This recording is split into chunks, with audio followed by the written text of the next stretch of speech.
Meski cedera, Mason Mount masuk skuad terbaru Inggris. Gelandang Chelsea Mason Mount masuk dalam skuad terbaru Inggris Gareth Southgate meskipun dia harus absen akibat cedera akhir-akhir ini. Mason Mount dan juga Reece James melewatkan kekalahan 1-0 dari Juventus di Liga Champions pada Kamis 30 September dini hari waktu Indonesia Barat kemarin.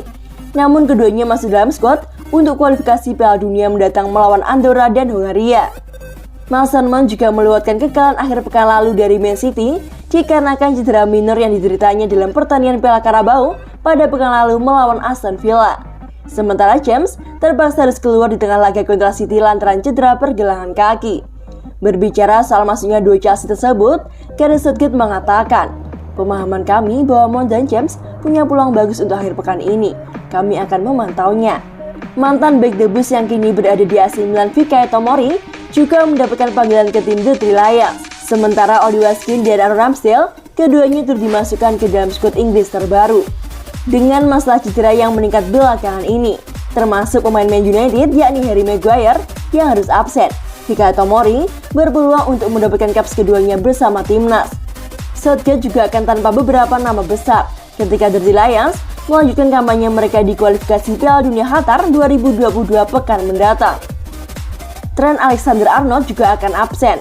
Dua pemain lain yang absen bukan karena cedera adalah remaja Man United, Mason Greenwood dan bintang Borussia Dortmund, Jude Bellingham.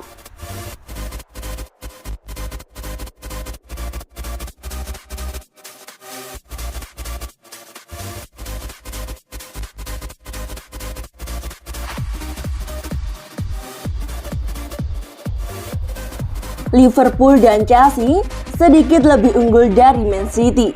Bagaimana bisa? Manchester City masih dianggap sebagai salah satu favorit juara Liga Inggris musim ini. Namun, masih ada Liverpool dan Chelsea yang juga harus dipertimbangkan. Persaingan dalam merebut trofi Premier League musim ini memang lebih sengit dari musim-musim sebelumnya. Ada beberapa calon juara dengan kekuatannya yang nyaris sama. Peta persaingan musim ini juga tidak luput dari perhatian Jamie Redknapp, analis Sky Sport. Menurutnya, Man City masih sangat kuat, tapi kelemahan besar Man City musim ini yang mungkin jadi kendala. Jamie Redknapp mengamati kemenangan Man City atas Chelsea akhir pekan lalu. Meski hanya menang 1-0, Man City menunjukkan pendekatan taktik yang tepat untuk mengatasi ancaman dari Chelsea. Pilihan formasi dan taktik Guardiola masih sangat tepat. Saya kira Man City tampil fantastis lawan Chelsea. Ketika Pep Guardiola tidak punya striker, dia bisa mainkan banyak pemain yang nyaman membela bola dan coba mendominasi, ujar Redknapp kepada Sky Sport. Mereka menjaga bola dari jangkauan Chelsea dan memberikan tekanan yang sangat baik sebab mereka juga punya banyak gelandang yang menikmati tugas itu dalam pertandingan. Sayangnya, Redknapp juga melihat kekuatan itu sebagai bukti kelemahan dari Man City. Pep Guardiola tidak punya striker yang bisa jadi jaminan gol. Tentu, ada kalanya Man City tidak bisa hanya mengandalkan dominasi bola. Man City menginginkan Harry Kane dan seharusnya mereka bisa jadi jauh lebih baik dengan dia. Lanjut Redknapp. Di laga-laga tertentu, ketika situasinya ketat, ketika Anda membutuhkan gol atau momen ajaib dari seseorang, Kane adalah finisher yang luar biasa. Saya kira mereka kehilangan serang striker nomor 9 dan karena itulah saya tidak yakin mereka akan jadi juara musim ini. Imbuhnya. Dan Redknapp tidak bermaksud langsung mencoret Man City, namun kehilangan striker itu akan berdampak besar pada musim ini. Terlebih, dikarenakan rival Man City tidak punya permasalahan tersebut. Tentu saja Man City punya peluang besar, tapi coba Anda lihat sekarang, Chelsea dan Liverpool mungkin lebih difavoritkan. Liverpool punya Salah, Chelsea punya Romelu Lukaku. Tutur Redknapp.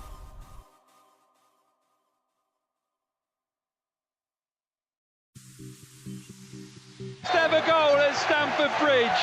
It comes at the 73rd.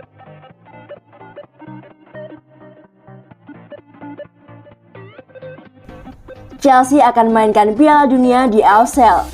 Afrika Selatan atau AFCEL berminat menjadi tuan rumah gelaran Piala Dunia antar klub 2021. Rencananya, Presiden Federasi Sepak Bola Afrika Selatan Dani Jordan akan bertemu secara langsung dengan Sekretaris Jenderal FIFA Fatma Samaura di Lagos, Nigeria pada pekan depan.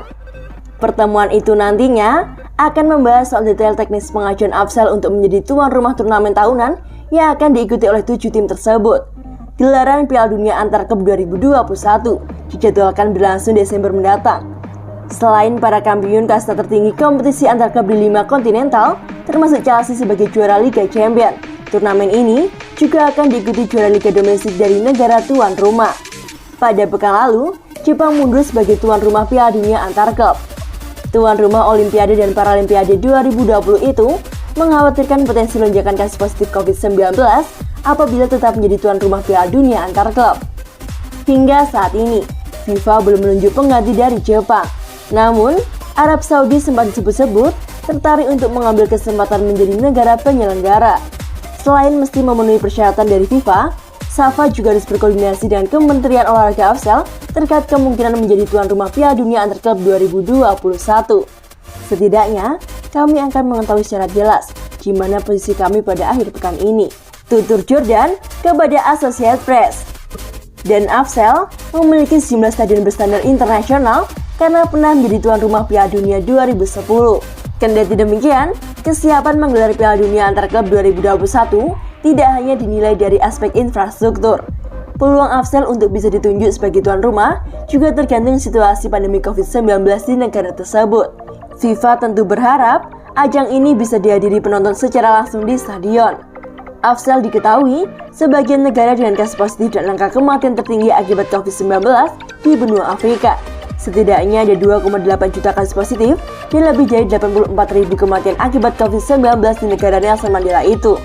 Namun dalam 2 pekan terakhir, ada penurunan signifikan dalam jumlah kasus baru positif COVID-19. Pada akhir pekan lalu, ada 4.000 kasus positif COVID-19 yang baru di AFSEL, berbanding 20.000 kasus positif COVID-19 pada beberapa bulan lalu. Presiden Afrika Selatan, Ramaphosa sempat mengungkapkan rencana pelonggaran pembatasan aktivitas penduduk di sejumlah wilayah. Begitu pula dengan rencana memperbolehkan kembali kehadiran penonton di berbagai kegiatan olahraga, termasuk diantaranya adalah sepak bola.